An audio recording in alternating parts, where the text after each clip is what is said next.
সকল প্রশংসা মহান আল্লাহ তাআলার জন্য, যিনি বিশ্বজাহানের মালিক। আমরা সবাই জানি মহান আল্লাহ তাআলা ৭ আসমানের উপরে আরশে আজিমকে স্থাপন করেছেন। এখন প্রশ্ন হচ্ছে, আরশে আজিম কি সকল সৃষ্টির চাইতে বড়? মহান আল্লাহ তাআলা কি এই আরশে আজিমেই অবস্থান করেন? মহান আল্লাহ তাআলা দেখতে কেমন? আরশে আজিমকে নিয়ে বিভিন্ন মতবাদ এবং রেওয়ায়েত পাওয়া যায়। এই সব মতবাদ এবং রেওয়ায়েতে আরশে আজিম সম্পর্কে কি বলা হয়েছে? এই সমস্ত প্রশ্নের উত্তর আমরা পবিত্র কোরআন এবং হাদিসের আলোকে জানার চেষ্টা করব। মূল কাহিনী শুরু করার আগে ভিডিওটি লাইক করে চ্যানেলটি সাবস্ক্রাইব করুন। এই ভিডিও সম্পর্কে আপনার যে কোনো মতামত কমেন্ট করে জানাতে ভুলবেন না। চলুন শুরু করা যাক। ইব্রাহিমীয় ধর্মগুলিতে অর্থাৎ ইহুদি, খ্রিস্টান এবং ইসলাম ধর্মে আরশে আজিমের ব্যাপারে আলোচনা করা হয়েছে। ইব্রাহিমীয় ধর্মগুলিতে আরশে আজিমকে মহান আল্লাহ তাআলার ক্ষমতা, কর্তৃত্ব এবং রাজত্বের প্রতীক হিসেবে বিবেচনা করা হয়। কিছু রেওয়ায়েতে আরশে আজিমকে মহান আল্লাহ তাআলার সিংহাসন হিসেবে কল্পনা করা হয়েছে। বিভিন্ন ইসলামী রেওয়ায়েতে আরশে আজিমকে মহান আল্লাহ তাআলার সকল সৃষ্টির মধ্যে সবচাইতে বড় এবং সুমহান বলা হয়েছে। পবিত্র কোরআনে মহান আল্লাহ তাআলা আরশে আজিমের কথা ২৫ বার উল্লেখ করেছেন। পবিত্র কোরআনে মহান আল্লাহ তাআলা বলেছেন, তোমাদের রব হচ্ছেন সেই আল্লাহ, যিনি ৬ দিনে আসমান এবং জমিনকে সৃষ্টি করেছেন। তারপর তিনি আরশের উপর সমাসীন হয়েছেন এবং সকল সৃষ্টিকে পরিচালনা করেন। তার অনুমতি ছাড়া কেউ সুপারিশ করতে পারবে না।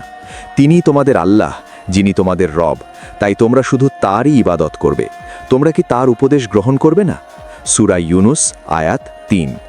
তফসির কিতাবসমূহে বলা হয়েছে, সৃষ্টির শুরুতে মহান আল্লাহ তাআলা আরশকে পানির ওপরে স্থাপন করেছিলেন। এরপর মহান আল্লাহ তাআলা এই বিশ্বব্রহ্মাণ্ডকে ৬ দিনে সৃষ্টি করেছেন। এই দুনিয়াকে সৃষ্টি করার আগেই আরশে আজিমকে সৃষ্টি করা হয়েছিল। এই ব্যাপারে মহান আল্লাহ তাআলা পবিত্র কোরআনে বলেছেন, তিনি হচ্ছেন সেই আল্লাহ, যিনি ৬ দিনে আসমান এবং জমিনকে সৃষ্টি করেছেন। তখন আরশে আজিমকে পানির ওপর স্থাপন করেছিলেন। মহান আল্লাহ তাআলা তোমাদেরকে পরীক্ষা করতে চেয়েছেন, তোমাদের মধ্যে কে উত্তম আমল করে। হে নবী, আপনি দেখুন, ফেরেশতারা আরশকে ঘিরে আছে। তারা রবের প্রশংসা এবং মহিমা বর্ণনা করে তাসবিহ পাঠ করে। তারপর তাদের মধ্যে ন্যায়ের ভিত্তিতে ফয়সালা করা হবে এবং বলা হবে, সকল প্রশংসা আল্লাহ তাআলার জন্য, যিনি সমস্ত জগতের প্রতিপালক। আয়াতুল কুরসি হচ্ছে সূরা বাকারার একটি আয়াত। আয়াতুল কুরসিকে পবিত্র কোরআনের শ্রেষ্ঠ আয়াত হিসেবে গণ্য করা হয়। এই আয়াতুল কুরসিতে আল কুরসি নামক একটি শব্দ রয়েছে। অনেকেই মনে করে এই আল কুরসি হচ্ছে আরশ। তবে এই আল কুরসি এবং আরশ কিন্তু সম্পূর্ণ আলাদা। মহান আল্লাহ তাআলার গুণবাচক নামগুলির মধ্যে একটি গুণবাচক নাম হচ্ছে আল হাইয়ুম কাইয়ুম, যিনি চিরঞ্জীব এবং সকল কিছুর ধারক এবং রক্ষক। আরশে আজিমকে মহান আল্লাহ তাআলা নূর থেকে সৃষ্টি করেছেন। এই আরশ এবং কুরসির ওপর ঈমান আনা প্রত্যেক মুসলিমের জন্য ওয়াজিব। কিছু রেওয়ায়েতে বলা হয়েছে, মহান আল্লাহ তাআলা সর্বপ্রথম আরশকে সৃষ্টি করেছেন। এই সৃষ্টি জগতের মধ্যে আরশ হচ্ছে সবচাইতে বিশাল সৃষ্টি। মহান আল্লাহ তাআলা এই আরশে আজিমকে ৭ম আসমানের উপরে স্থাপন করেছেন এবং এই আরশে আজিম জান্নাতের উপরে অবস্থিত।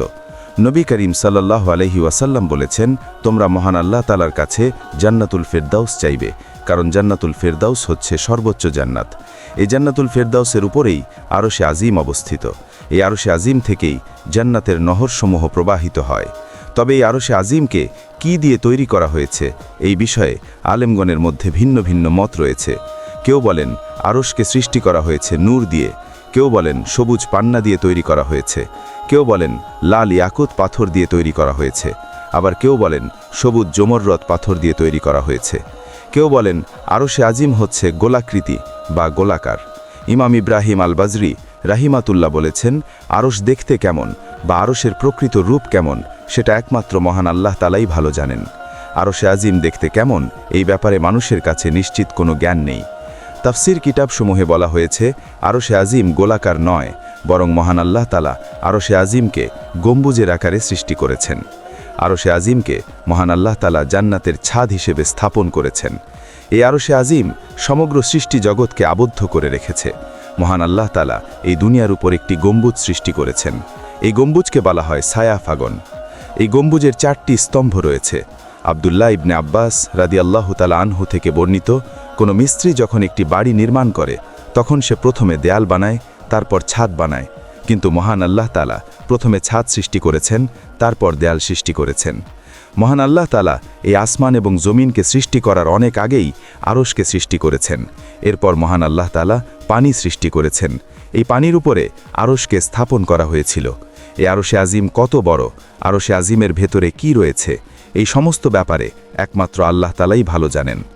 এরপর মহান আল্লাহ তাআলা বাতাসকে সৃষ্টি করে বাতাসকে আদেশ দিয়েছেন পানিকে বহন করার জন্য। এইভাবে আরশকে স্থাপন করা হয়েছে পানির উপরে এবং পানিকে স্থাপন করা হয়েছে বাতাসের উপরে। এরপর মহান আল্লাহ তাআলা আরশ বহনকারী ফেরেশতাদেরকে সৃষ্টি করেছেন। এখানে একটা গুরুত্বপূর্ণ বিষয় হচ্ছে, মহান আল্লাহ তাআলার কিন্তু আরশ কিংবা কুরসির কোনো প্রয়োজন নেই, কারণ এই দুইটি জিনিস সৃষ্টি করার পূর্বেও মহান আল্লাহ তাআলা ছিলেন এবং সমস্ত কিছু ধ্বংস হয়ে যাওয়ার পরেও মহান আল্লাহ তাআলা থাকবেন। এই বিষয়ে নবী করিম সাল্লাল্লাহু আলাইহি ওয়াসাল্লাম বলেছেন, মহান আল্লাহ তাআলা জমিন সৃষ্টি করার 50 বছর পূর্বেই সমস্ত সৃষ্টির তাকদীর লিখে রেখেছিলেন। এই সময়টাতে আরশ ছিল পানির উপরে। মুফতি আহমদ ইয়ার খান নাইমি রাহিমাতুল্লাহ বলেছেন, এখানে যে পানির কথা বলা হয়েছে সেই পানি কিন্তু আমাদের সমুদ্রের পানি নয়। এই পানি হচ্ছে মহান আল্লাহ তাআলার সৃষ্টি করা একটি বিশেষ ধরনের পানি। এই পানির উপরেই আরশে আজিমকে স্থাপন করা হয়েছে এবং এই পানিকে বাতাসের উপরে স্থাপন করা হয়েছে এবং এই বাতাসকে মহান আল্লাহ তাআলার কুদরতের উপরে স্থাপন করা হয়েছে। এখানে একটি লক্ষণীয় বিষয় হচ্ছে, আরশকে পানির উপরে স্থাপন করা হয়েছে, অর্থাৎ আরশ এবং পানির মধ্যে কোনো পর্দা বা আড়াল নেই। বর্তমানে আরশে আজিমকে 4 জন ফেরেশতা বহন করছেন। কিয়ামতের দিন মহান আল্লাহ তাআলা আরশকে বহন করার জন্য আরও 4 জন ফেরেশতাকে পাঠাবেন, অর্থাৎ কিয়ামতের দিন মোট 8 জন ফেরেশতা আরশে আজিমকে বহন করবেন। পবিত্র কুরআনে মহান আল্লাহ তাআলা বলেছেন, সেদিন আপনার রবের আরশ 8 জন ফেরেশতা বহন করবেন। সূরা আল হাক্কা আয়াত 17। এই আয়াতের ব্যাখ্যায় সৈয়দ মোহাম্মদ নাইমুদ্দিন মুর্দাবাদী রাহিমাতুল্লাহ বলেছেন, বর্তমানে আরশে আজিমকে 4 জন ফেরেশতা বহন করছেন, কিন্তু কিয়ামতের দিন আরও 4 জন ফেরেশতা যোগ হবেন। তখন আরশ বহনকারী ফেরেশতা হবেন 8 জন। ইবনে আব্বাস রাদিয়াল্লাহু তাআলা আনহু থেকে বর্ণিত, এখানে 8 জন বলতে ফেরেশতাদের 8টি সারিকে বোঝানো হয়েছে। প্রতিটি সারিতে কতজন ফেরেশতা রয়েছেন এটা একমাত্র মহান আল্লাহ তাআলা। মহান আল্লাহ তাআলাই ভালো জানেন। নবী করিম সাল্লাল্লাহু আলাইহি ওয়াসাল্লাম বলেছেন, 3টি জিনিস আরশে আজিমে ঝুলন্ত অবস্থায় রয়েছে। প্রথম জিনিসটি হলো আত্মীয়তার বন্ধন। এটা মহান আল্লাহ তাআলাকে বলে, হে আমার রব, আপনি আমাকে সৃষ্টি করেছেন, আমাকে কেউ যেন ভেঙে না ফেলে। দ্বিতীয়টি হচ্ছে আমানত। এটা মহান আল্লাহ তাআলাকে বলে, হে আমার রব, আমি হচ্ছি আপনার সৃষ্টি করা দায়িত্ব, আমার সঙ্গে কেউ যেন বিশ্বাসঘাতকতা না করে। তৃতীয়টি হচ্ছে নেয়ামত। এটা মহান আল্লাহ তাআলাকে বলে, হে আমার রব, আমি হচ্ছি আপনার সৃষ্টি করা উপহার, তাই আমাকে কেউ যেন অস্বীকার না করে বা অকৃতজ্ঞ না হয়। আরশে আজিম মহান আল্লাহ তাআলার বিশাল সৃষ্টি হওয়া সত্ত্বেও আরশ প্রায়শই কেঁপে ওঠে। হাদিস এবং তফসির কিতাবসমূহে আরশে আজিম কেঁপে ওঠার ব্যাখ্যা রয়েছে। নবী করিম সাল্লাল্লাহু আলাইহি ওয়াসাল্লাম বলেছেন, যখন কোনো ফাসেক ব্যক্তির প্রশংসা করা হয় তখন মহান আল্লাহ তাআলা ক্রোধান্বিত হন এবং আরশে আজিম কেঁপে ওঠে। নবী করিম সাল্লাল্লাহু আলাইহি ওয়াসাল্লাম বলেছেন, তোমরা বিয়ে করো কিন্তু তালাক দিও না। তালাক দিলেও আরশে আজিম কেঁপে ওঠে। তবে কখনো কখনো মহান আল্লাহ তাআলার রহমতের কারণেও আরশ কেঁপে ওঠে। নবী করিম সাল্লাল্লাহু আলাইহি ওয়াসাল্লাম বলেছেন, মানুষের নেক নিয়ত আরশের সঙ্গে যুক্ত হয়ে যায়। যখন কোনো বান্দা তার নিয়ত অনুযায়ী নেক কাজ করে তখন আরশে আজিম কেঁপে ওঠে। এরপর মহান আল্লাহ তাআলা সেই বান্দাকে ক্ষমা করে দেন। তাফসীর কিতাবসমূহে বলা হয়েছে, হাসরের ময়দানে আরশে আজিমের ছায়া ব্যতীত অন্য কোনো ছায়া থাকবে না। নবী করিম সাল্লাল্লাহু আলাইহি ওয়াসাল্লাম বলেছেন, মহান আল্লাহ তাআলা সেই ব্যক্তিকে সর্বপ্রথম আরশের নিচে স্থান দেবেন যে ব্যক্তি কোনো দরিদ্র ঋণগ্রস্তকে ঋণ পরিশোধের জন্য সময় দিয়েছে, অথবা ঋণগ্রস্ত ব্যক্তির সম্পূর্ণ ঋণ মাফ করে দিয়ে বলেছে, আমি মহান আল্লাহ তাআলার সন্তুষ্টির জন্য আমার এই সম্পদ সদকা হিসেবে দান করে দিলাম। কুরসিও মহান আল্লাহ তাআলার এক সুমহান সৃষ্টি। এই কুরসি আরশে আজিমের ঠিক নিচে এবং সপ্তম আসমানের উপরে অবস্থিত। সপ্তম আসমান এবং কুরসির মধ্যকার দূরত্ব হচ্ছে 500 বছরের পথ। কুরসি এবং আরশে আজিম সম্পূর্ণ আলাদা দুইটি সৃষ্টি। নবী করিম সাল্লাল্লাহু আলাইহি ওয়াসাল্লাম বলেছেন, মহান আল্লাহ তাআলা কুরসিকে মুক্তা দিয়ে তৈরি করেছেন। মহান আল্লাহ তাআলা কলমকেও মুক্তা দিয়ে তৈরি করেছেন। এই কলমের দৈর্ঘ্য হচ্ছে 700 বছরের পথ। কুরসির বিশালতা সম্পর্কে নবী করিম সাল্লাল্লাহু আলাইহি ওয়াসাল্লাম বলেছেন, কুরসি যদি একটি বিশাল মরুভূমি হয়ে থাকে তবে 7 আসমান হচ্ছে একটি ছোট্ট আংটির মতো।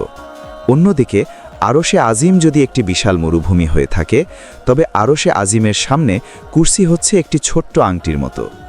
ওমর ইবনে মুনাব্বের রাহমাতুল্লাহ থেকে বর্ণিত এই কুরসির 4টি পা রয়েছে। প্রতিটি পা আসমান এবং জমিনের চেয়েও অনেক বড়। মানুষের হাতের তালুতে একটি সরিষা দানা যেমন, কুরসির সামনে সমগ্র দুনিয়া একটি সরিষা দানার মতোই। পবিত্র কুরআনে মহান আল্লাহ তাআলা বলেছেন, হে নবী, আপনি কি দেখেন না আসমান এবং জমিনের সকল কিছু সম্পর্কে মহান আল্লাহ তাআলা অবগত রয়েছেন? 3 জন গোপনে পরামর্শ করলেও মহান আল্লাহ তাআলা সেখানে চতুর্থ, 5 জন করলে মহান আল্লাহ তাআলা সেখানে ষষ্ঠ। তারা যতজনই হোক না কেন, যেখানেই থাকুক না কেন, মহান আল্লাহ তাআলা তাদের সঙ্গে রয়েছেন। মানুষ যাই কিছু করুক না কেন, মহান আল্লাহ তাআলা সকল কিছু সম্পর্কে অবগত রয়েছেন। মহান আল্লাহ তাআলা বলেন, হে নবী, যখন আমার বান্দারা আমার সম্পর্কে আপনাকে জিজ্ঞাসা করে তখন আপনি তাদেরকে বলুন, মহান আল্লাহ তাআলা খুব নিকটেই রয়েছেন। মহান আল্লাহ তাআলা বান্দাদের দোয়া শোনেন এবং কবুল করেন। নিশ্চয়ই তিনি অত্যন্ত নিকটবর্তী এবং বান্দার সবচেয়ে নিকটে থাকেন।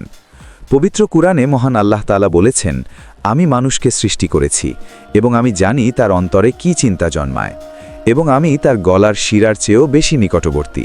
সূরা কাহাফ আয়াত 16। ইমাম আবু হানিফা রাহমাতুল্লাহ থেকে বর্ণিত নবী করিম সাল্লাল্লাহু আলাইহি ওয়াসাল্লামের সাহাবী আব্দুল্লাহ ইবনে রাওয়াহা রাদিয়াল্লাহু তাআলা আনহুর একজন দাসী ছিল। এই দাসীর দায়িত্ব ছিল ছাগলের দেখাশোনা করা। আব্দুল্লাহ ইবনে রাওয়াহা এই দাসীকে আদেশ দিয়েছিলেন একটি বিশেষ ছাগলকে বেশি পরিমাণে যত্ন করতে, কারণ এই অসুস্থ ছাগলটি দুর্বল ছিল। আব্দুল্লাহ ইবনে রাওয়াহার আদেশ অনুসারে এই অসুস্থ ছাগলটিকে বেশি পরিমাণে যত্ন করতে লাগল। ফলে এই অসুস্থ ছাগলটি ধীরে ধীরে সুস্থ হতে শুরু করেছিল।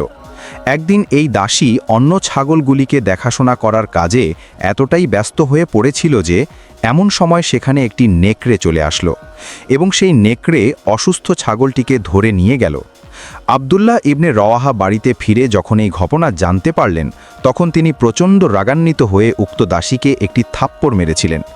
কিন্তু পরের দিন আব্দুল্লাহ ইবনে রাওয়াহার মনে হলো দাসীকে চর মারাটা ঠিক হয়নি। তিনি এই কাজের জন্য প্রচণ্ড অনুতপ্ত হলেন। তিনি সরাসরি নবী করিম সাল্লাল্লাহু আলাইহি ওয়াসাল্লামের দরবারে উপস্থিত হয়ে সমস্ত ঘটনা খুলে বললেন। আব্দুল্লাহ ইবনে রাওয়াহার কথায় নবী করিম সাল্লাল্লাহু আলাইহি ওয়াসাল্লাম প্রচণ্ড ক্ষুব্ধ হলেন।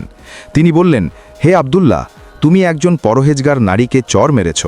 আব্দুল্লাহ ইবনে রাওয়াহা অবাক হয়ে বললেন, হে আল্লাহর রাসূল সাল্লাল্লাহু আলাইহি ওয়াসাল্লাম, আমার এই দাসী একজন হাবশী মহিলা, সে মুমিনা কিনা এই ব্যাপারে আমি নিশ্চিত নই। তখন নবী করিম সাল্লাল্লাহু আলাইহি ওয়াসাল্লাম বললেন, তোমার সেই দাসীকে এখানে হাজির করো। নবী করিম সাল্লাল্লাহু আলাইহি ওয়াসাল্লামের আদেশ অনুসারে সেই দাসীকে নবী করিম সাল্লাল্লাহু আলাইহি ওয়াসাল্লামের দরবারে উপস্থিত করা হলো।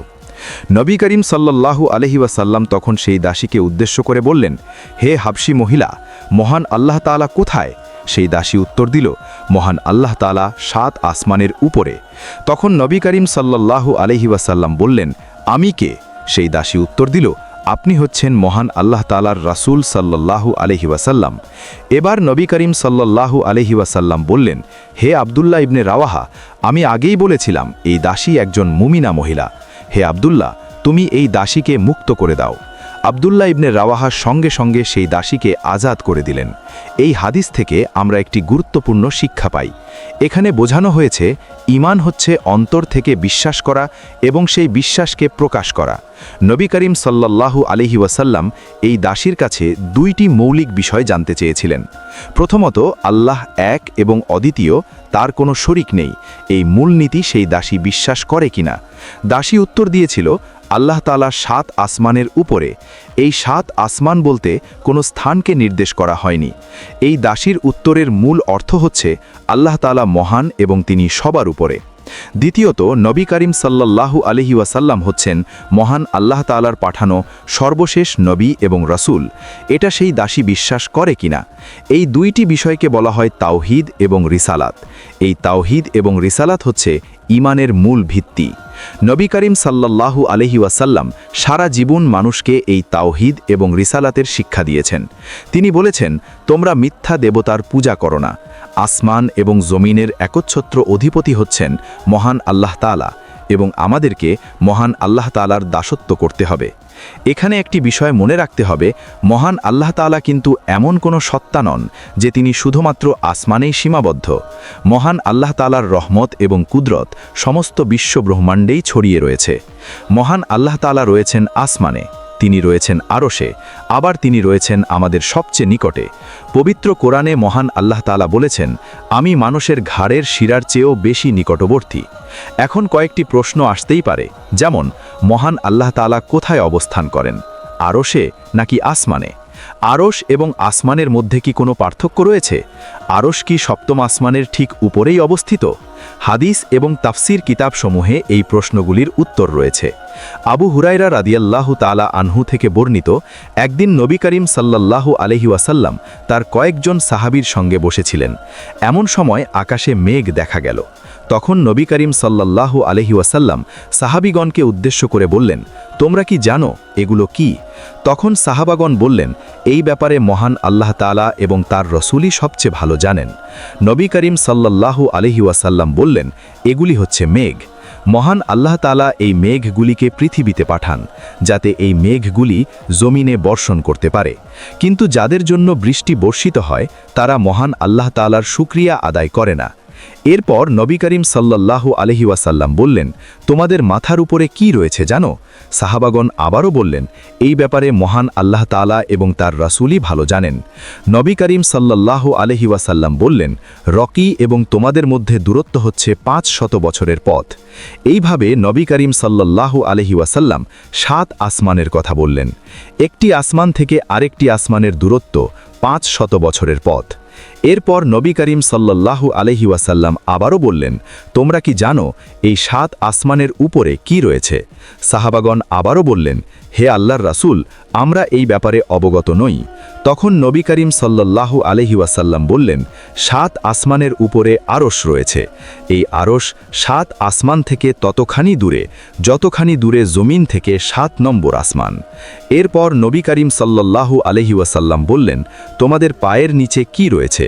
তখন সাহাবাগণ বললেন, হে আল্লাহ, আল্লাহর রসূল সাল্লাল্লাহু আলাইহি ওয়াসাল্লাম, আমরা এ ব্যাপারে অবগত নই। তখন নবী করিম সাল্লাল্লাহু আলাইহি ওয়াসাল্লাম বললেন, এই জমিনের নিচে আরও একটি জমিন রয়েছে। প্রথম জমিন থেকে দ্বিতীয় জমিনের দূরত্ব হচ্ছে 500 বছরের পথ। নবী করিম সাল্লাল্লাহু আলাইহি ওয়াসাল্লাম এইভাবে 7টি জমিনের কথা বললেন। একটি জমিন থেকে আরেকটি জমিনের দূরত্ব হচ্ছে 500 বছরের পথ। এরপর নবী করিম সাল্লাল্লাহু আলাইহি ওয়াসাল্লাম বললেন, সেই সত্তার কসম যার হাতে আমার জীবন, যদি তোমরা নিচের জমিনের দিকে একটি দড়ি ফেলো, তবে সেই দড়ি মহান আল্লাহ তাআলা পর্যন্ত পৌঁছে যাবে। এরপর নবী করিম সাল্লাল্লাহু আলাইহি ওয়াসাল্লাম বললেন, মহান আল্লাহ তাআলাই প্রথম, মহান আল্লাহ তাআলাই শেষ। প্রকাশ্য অপ্রকাশ্য সকল কিছুই মহান আল্লাহ তাআলার অধীনে। মারিফুল কুরআন কিতাবে বলা হয়েছে, একবার আসমান এবং জমিনের মধ্যে 4 জন ফেরেশতার সাক্ষাৎ হয়েছিল। ফেরেশতাগণ একে অপরকে জিজ্ঞাসা করলেন, তোমরা কোথা থেকে এসেছ? একজন ফেরেশতা বললেন, মহান আল্লাহ তাআলা আমাকে 7ম আসমান থেকে পাঠিয়েছেন। দ্বিতীয়জন বললেন, আমাকে মহান আল্লাহ তাআলা 7ম জমিন থেকে পাঠিয়েছেন। তৃতীয়জন বললেন, আমাকে মহান আল্লাহ তাআলা পূর্ব দিক থেকে পাঠিয়েছেন। শেষ ফেরেশতা বললেন, আমাকে মহান আল্লাহ তাআলা পশ্চিম দিক থেকে পাঠিয়েছেন। ইমাম জাফর সাদিক রহিমাতুল্লাহ থেকে বর্ণিত, তিনি বলেছেন, মূলত আরশ হচ্ছে মহান আল্লাহ তাআলার জ্ঞান। আরশ বহনকারীর 8 জনের মধ্যে 4 জন হবে আমাদের মধ্যে থেকে এবং 4 জন হবে ফেরেশতাদের মধ্যে থেকে। আরেকটি হাদিসে আলী রাদিয়াল্লাহু তাআলা আনহু বলেছেন, আরশ বহনকারীরা হচ্ছে আলেম এবং জ্ঞানী ব্যক্তি, যাদেরকে মহান আল্লাহ তাআলা জ্ঞান শিক্ষা দিয়েছেন। আরেকটি হাদিসে ইমাম আলী ইবনে মুসা রাহিমাতুল্লাহ বলেছেন, মূলত আরশ হচ্ছে মহান আল্লাহ তাআলার জ্ঞান এবং কুদরত। যারা এই মতবাদকে অনুসরণ করেন, তারা বিশ্বাস করেন যে সাধারণ ব্যাখ্যার বাইরেও আরশের অন্য একটি ব্যাখ্যা রয়েছে। এই মতবাদের অনুসারীরা বিশ্বাস করেন যে আরশ হচ্ছে মহান আল্লাহ তাআলার একটি গুণ। এই দৃষ্টিকোণ থেকে যেই সমস্ত ফেরেশতাদের জ্ঞান সবচেয়ে বেশি, তারাই আরশে আজিমকে বহন করেন। এই ব্যাখ্যায় বলা হয়ে থাকে, আরশ কোনো বস্তুগত জিনিস নয়, আরশ হচ্ছে মহান আল্লাহ তাআলার জ্ঞান এবং কুদরত। আবু মুসা আশারি রাদিয়াল্লাহু তাআলা আনহু থেকে বর্ণিত, তিনি বলেন, একটি সফরে আমরা নবী করিম সাল্লাল্লাহু আলাইহি ওয়াসাল্লামের সঙ্গেই ছিলাম। যখন আমরা পাহাড়ের নিকটবর্তী হলাম, তখন সাহাবাগণ উচ্চ স্বরে আল্লাহু আকবার বলতে শুরু করল। তখন নবী করিম সাল্লাল্লাহু আলাইহি ওয়াসাল্লাম বললেন, হে লোকসকল, তোমরা নিজেদের উপর রহম করো। তোমরা বধির কাউকে স্মরণ করছো না, তোমরা আহ্বান করছো সেই মহান সত্তাকে যিনি সমস্ত কিছুই শোনেন এবং তোমাদের নিকটেই অবস্থান করেন। আমি তখন নবী করিম সাল্লাল্লাহু আলাইহি ওয়াসাল্লামের পেছনেই ছিলাম। আমি তখন মনে মনে লা হাওলা ওয়ালা কুওয়াতা ইল্লা বিল্লাহ পড়ছিলাম। এমন সময় নবী করিম সাল্লাল্লাহু আলাইহি ওয়াসাল্লাম আমাকে উদ্দেশ্য করে বললেন, হে আবু মুসা, তুমি কি জান্নাতের একটি গুপ্তধনের কথা জানতে চাও? আমি বললাম, হে আল্লাহর রাসূল সাল্লাল্লাহু আলাইহি ওয়াসাল্লাম, আপনি আমাকে সেই গুপ্তধনের কথা বলুন।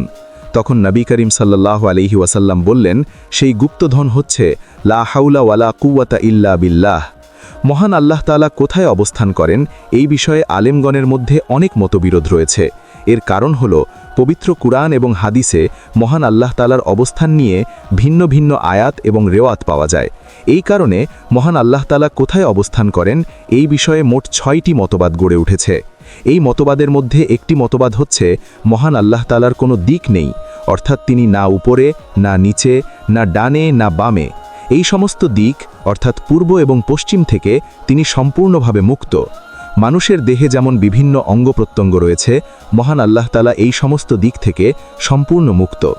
মহান আল্লাহ তাআলা হচ্ছেন এমন এক সত্তা যার সঙ্গে কোনো কিছুরই তুলনা করা সম্ভব নয়। এই কারণে সৃষ্টির সঙ্গে মহান আল্লাহ তাআলার কোনো গুণকে তুলনা করা যাবে না।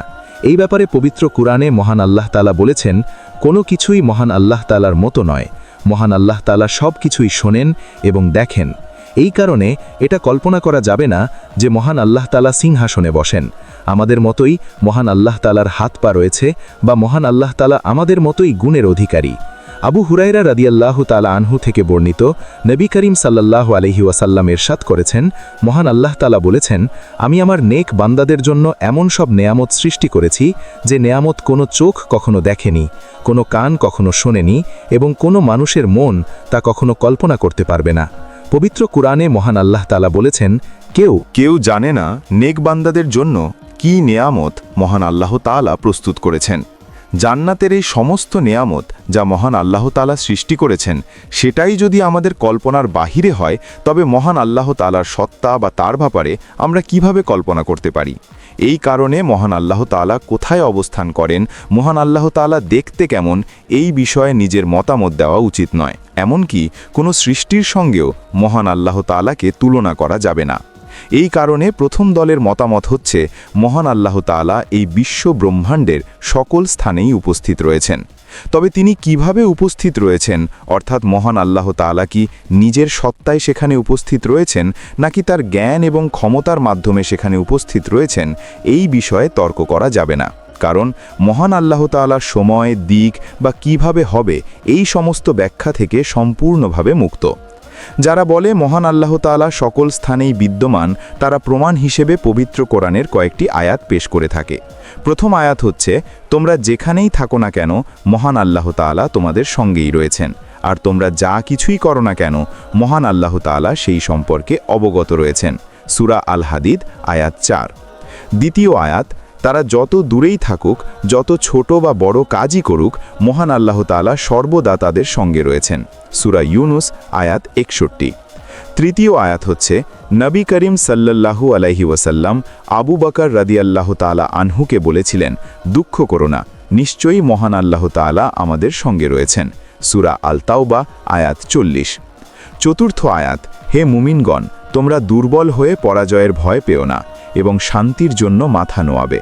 তোমরাই শ্রেষ্ঠ অবস্থানে রয়েছ, কারণ মহান আল্লাহ তাআলা তোমাদের সঙ্গে রয়েছেন। সূরা মুহাম্মদ আয়াত 35। পঞ্চম আয়াত, যখন আমার বান্দারা আমার সম্পর্কে জানতে চায়, হে নবী, আপনি বলুন মহান আল্লাহ তাআলা তোমাদের খুব কাছেই রয়েছেন। সূরা আল বাকারা আয়াত 186। ষষ্ঠ আয়াত, মানুষের মনে কি চিন্তা আসে সেই সম্পর্কে আমি অবগত রয়েছি। আমি মানুষের গলার শিরার চেয়েও নিকটে রয়েছি। সূরা কাহাফ আয়াত 16। সপ্তম আয়াত, পূর্ব পশ্চিম সকল দিকেই মহান আল্লাহ তাআলা রয়েছেন। তোমরা যেদিকেই মুখ ফেরাও না কেন সেখানেই মহান আল্লাহ তাআলা রয়েছেন।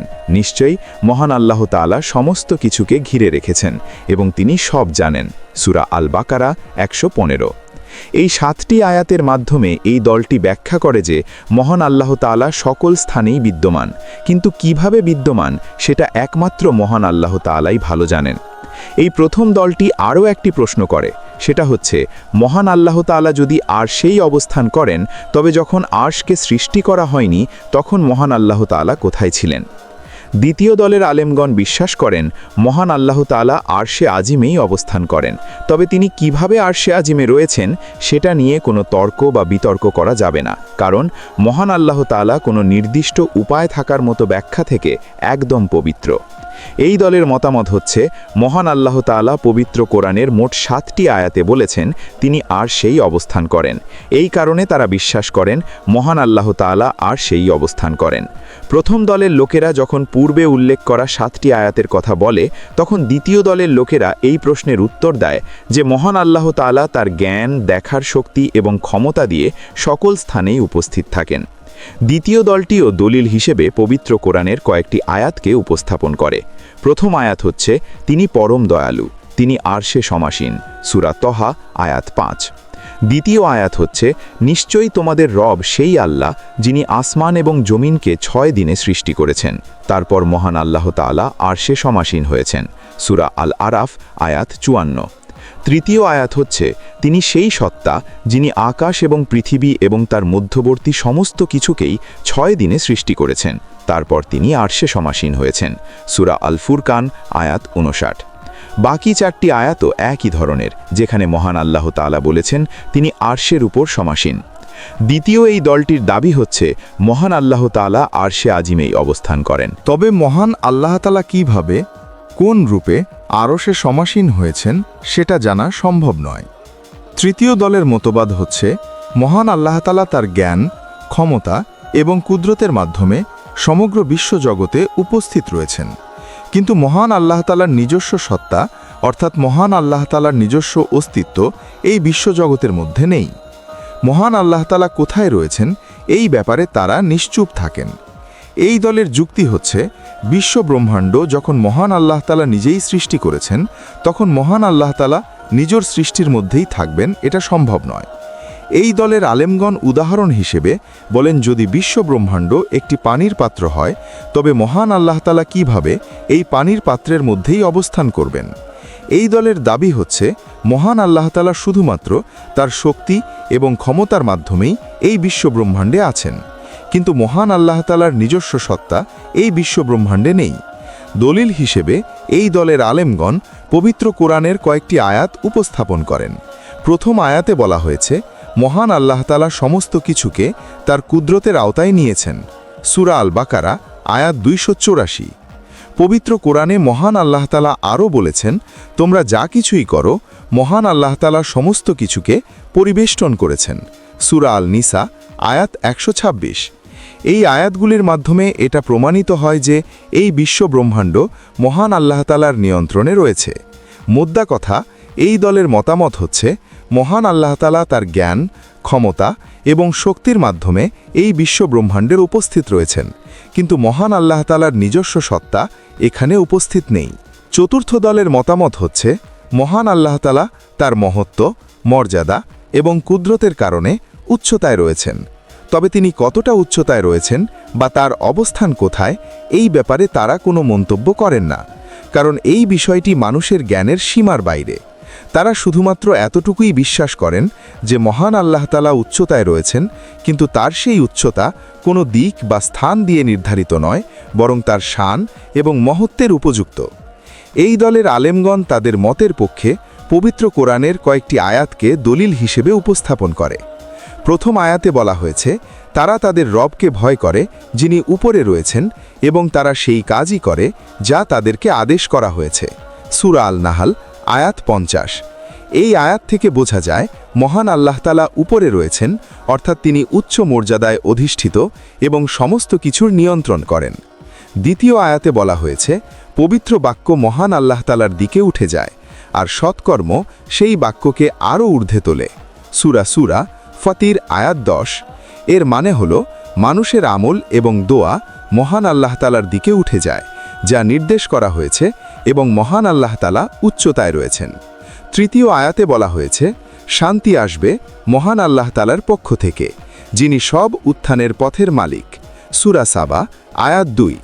অর্থাৎ মহান আল্লাহ তাআলার ক্ষমতা আকাশচুম্বী, তিনি সেই সত্তা যিনি সমস্ত কিছুর উপর পূর্ণ নিয়ন্ত্রণ রাখেন। নবী করিম সাল্লাল্লাহু আলাইহি ওয়াসাল্লামের একটি হাদিসকে তারা দলিল হিসেবে উপস্থাপন করে। হাদিসে বলা হয়েছে, ফেরেশতারা এবং জিব্রাইল আলাইহিসসাল্লাম একদিনে উপরের দিকে উঠে যায়, যার পরিমাণ তোমাদের হিসেবে 500 বছরের পথ। এই দলের আলেমগণ বলেন, আমরা শুধুমাত্র এইটুকুই বিশ্বাস করি, আল্লাহ তাআলা উচ্চতায় রয়েছেন, কিন্তু তিনি কেমনভাবে আছেন বা কোথায় আছেন সেই বিষয়ে তর্ক করা অনুচিত।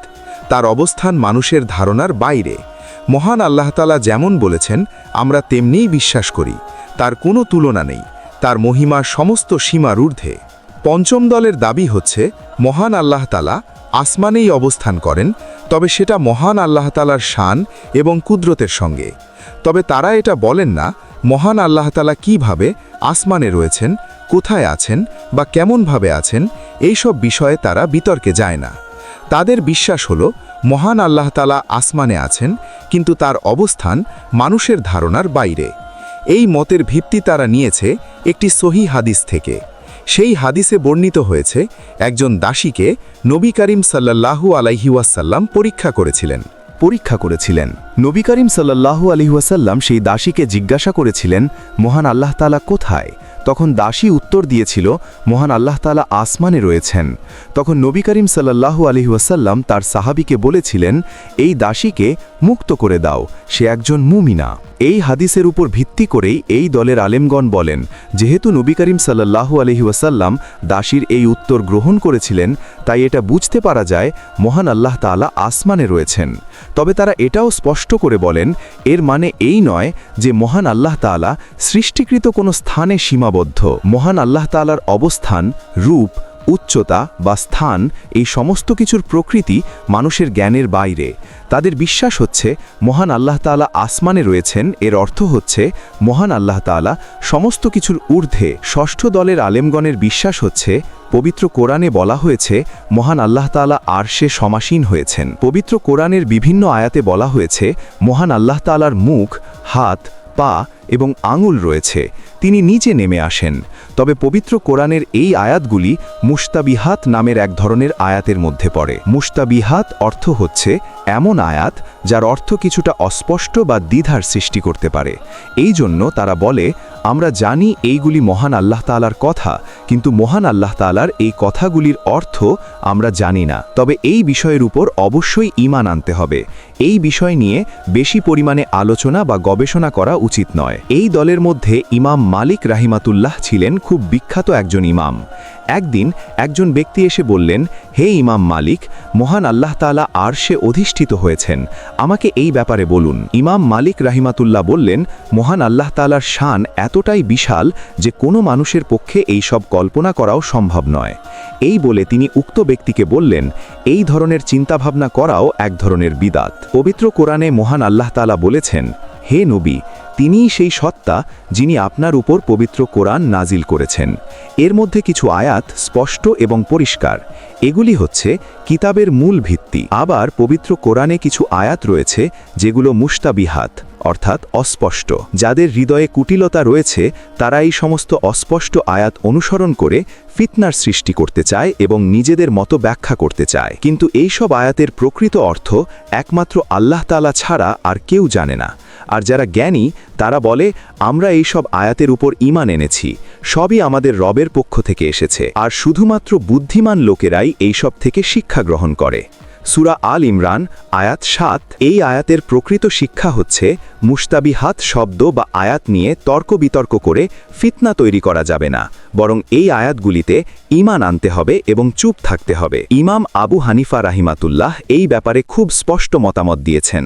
তিনি বলেছেন, মুশতাবিহাত শব্দগুলির অর্থ আমরা জানি, কিন্তু মহান আল্লাহ তাআলা এই শব্দগুলিকে কোন অর্থে ব্যবহার করেছেন সেটা আমরা জানি না। এই জ্ঞান শুধুমাত্র মহান আল্লাহ তাআলার কাছেই রয়েছে। ইমাম আবু হানিফার বিখ্যাত কিতাব ফিককে আকবরে বলা হয়েছে, পবিত্র কোরআনে বলা হয়েছে মহান আল্লাহ তাআলার মুখ, হাত, পা রয়েছে, এগুলি সবই মহান আল্লাহ তাআলার গুণ। মহান আল্লাহ তাআলা অঙ্গ প্রত্যঙ্গ বা আকার আকৃতি থেকে সম্পূর্ণ পবিত্র। ইমাম গাজ্জালি রাহিমাতুল্লাহ বলেছেন, আরশে সমাসীন হওয়া মানে আরশের উপর বসে থাকা বা স্থির হয়ে থাকা নয়, বরং আরশে সমাসীন হওয়ার অর্থ হচ্ছে আরশকে নিয়ন্ত্রণ করা, আরশকে রক্ষা করা, আরশকে অটল এবং স্থিতিশীল রাখা। আজকের আলোচনা শেষ করছি খুবই গুরুত্বপূর্ণ একটি হাদিস দিয়ে। নবী করিম সাল্লাল্লাহু আলাইহি ওয়াসাল্লাম বলেছেন, মহান আল্লাহ তাআলা আদম আলাইহি ওয়াসাল্লামকে নিজের সুরতে সৃষ্টি করেছেন এবং আদম আলাইহি ওয়াসাল্লামের উচ্চতা ছিল 60 হাত। এই হাদিসে বলা হয়েছে আদম আলাইহি ওয়াসাল্লামকে মহান আল্লাহ তাআলা নিজের সুরতে সৃষ্টি করেছেন। এই কথাগুলি কিন্তু মুস্তাবিহাতের মধ্যে পড়ে। এই হাদিসের বাহ্যিক ব্যাখ্যা আমরা সবাই জানি, কিন্তু এই হাদিসের ভেতরের আসল অর্থ আমরা জানি না। এই ধরনের মুস্তাবিহাত ধরনের হাদিস বা রেওয়াত নিয়ে অতিরিক্ত গবেষণা করা উচিত নয়। পবিত্র কোরআনে মহান আল্লাহ তাআলা নিজের মুখ, হাত, পা এইসব নিয়ে কথা বলেছেন, কিন্তু এইগুলি হচ্ছে মহান আল্লাহ তাআলার গুণ। এই গুণগুলি কেমন, কোন ধরনের, কোন আকৃতির, এই সমস্ত বিষয়ে আমরা জানি না, আর এই সব নিয়ে আলোচনা করাও উচিত নয়। ঠিক তেমনি মহান আল্লাহ তাআলার ক্রোধ, সন্তুষ্টি এইগুলিও মহান আল্লাহ তাআলার গুণ, কিন্তু কিভাবে মহান আল্লাহ তাআলা ক্রোধান্বিত হন, তার সন্তুষ্টির ধরন কেমন, তা আমরা জানি না। মুফাসসিরগণ পবিত্র কোরআনের মুস্তাবিহাত শব্দগুলিকে প্রেক্ষাপট অনুসারে কাছাকাছি শব্দে অনুবাদ করেন, যাতে মানুষ সহজে বুঝতে পারে, কিন্তু এগুলি আসল অর্থ নয়। এই ধরনের 9টা বিষয় রয়েছে যেগুলো মুস্তাবিহাত। 1. মহান আল্লাহ তাআলার হাত, আল্লাহ তাআলার মুখ, আল্লাহ তাআলার চোখ, আল্লাহ তাআলার ডান হাত, আল্লাহ তাআলার আঙুল, আল্লাহ তাআলার পা, আল্লাহ তাআলার অবতরণ, আদম আলাইহি ওয়াসাল্লামকে মহান আল্লাহ তাআলার সুরতে সৃষ্টি করা। সুপ্রিয় দর্শক মণ্ডলী, প্রতিদিন নতুন নতুন ভিডিও পেতে আমাদের চ্যানেলটি অবশ্যই সাবস্ক্রাইব করুন এবং পাশে থাকা বেল আইকনটি প্রেস করতে অবশ্যই ভুলবেন না, এবং সেই সাথে আপনার যে কোনো মতামত আমাদের জানাতে আমাদের ভিডিওতে অবশ্যই কমেন্ট করুন। আশা করি আপনারা সবাই ভালো থাকবেন এবং সুস্থ থাকবেন। আসসালামু আলাইকুম।